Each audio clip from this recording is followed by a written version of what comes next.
안녕하세요. 책 읽어주는 로사입니다. 오늘은 윤선현 선생님의 부자가 되는 정리의 힘에서 골라봤습니다. 표지에 보니까 정리만 했을 뿐인데 돈, 시간, 의욕이 생긴다 이렇게 되어 있네요. 몇 해 전에 윤선현 선생님이 도서관 강좌에 왔을 때 가본 적이 있습니다. 빵끈을 들어 보이면서 이런 게 몇 개 있냐고 물어봤어요. 사실 많이 갖고 있었는데요. 이런 거 몇 개면 된다는 얘기죠. 언젠가 쓸지 몰라서 너무 많이 모아놓는 것도 바람직하지 않다라는 얘기를 했어요. 그럼 정리를 어떻게 하느냐? 타이머 하나면 된다라는 거였는데요.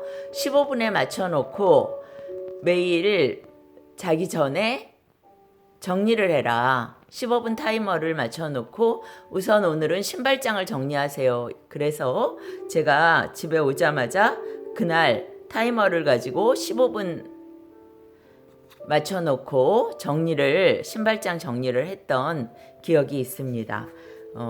15분이면 할 수 있거든요. 누구나 짧게 집중할 수 있었습니다.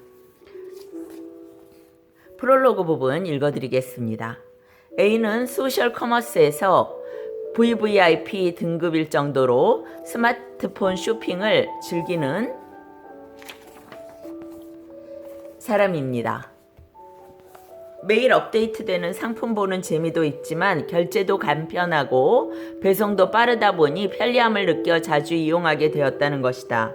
그렇게 물건을 쉽게 또 많이 사다 보니 집안에 물건을 쌓아두게 되었고 그럴수록 청소와 정리는 번거로워졌습니다.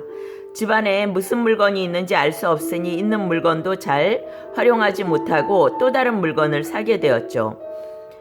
제작진이 나에게 정리 컨설팅과 인터뷰를 부탁한 이유가 바로 여기 있었습니다. 구입하고 수납되고 구입되는 악순환의 고리를 끊어버리기 위해서는 안 쓰는 물건을 처분하는 조치가 필요했습니다. 장장 6시간 동안 정리정돈을 통해 불필요한 물건들을 걸러냈습니다.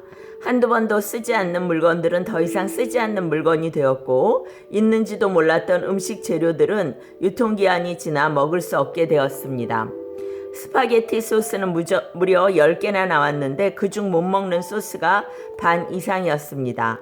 싸다고 사고 세일한다고 샀던 물건들이 쓰레기로 전락해버린 것입니다. 그런데 진짜 문제는 따로 있었습니다. 작은 지출이 쌓여 월급의 70~80%를 카드값으로 지출하였습니다. 거기다 쇼핑 외에 고정적 비용까지 감당하려면 월급으로는 부족해서 마이너스 통장까지 쓰게 되었습니다. 경제적으로 어려웠던 과거나 물질적으로 풍요로운 지금이나 돈 때문에 어려운 것은 마찬가지입니다. 다른 점이 있다면 집안에 쓰지 않는 물건들이 가득하다는 것이지요.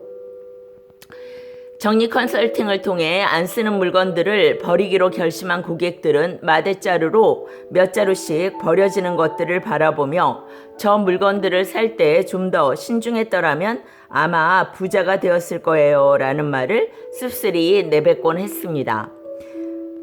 번 만큼 많이 쓰는 게 요즘 사람들의 돈의 스트레스에서 벗어나지 못하는 가장 큰 이유일 것입니다.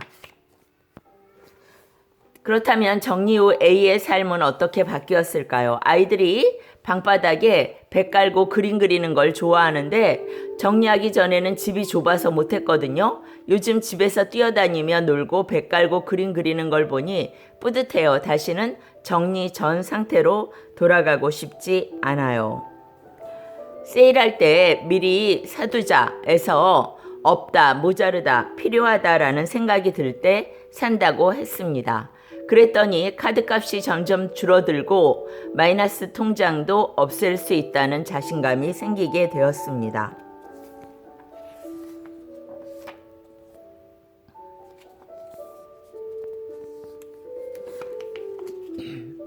정리하는 삶은 여유가 넘치고 자유로우며 잔고가 넉넉한 삶입니다.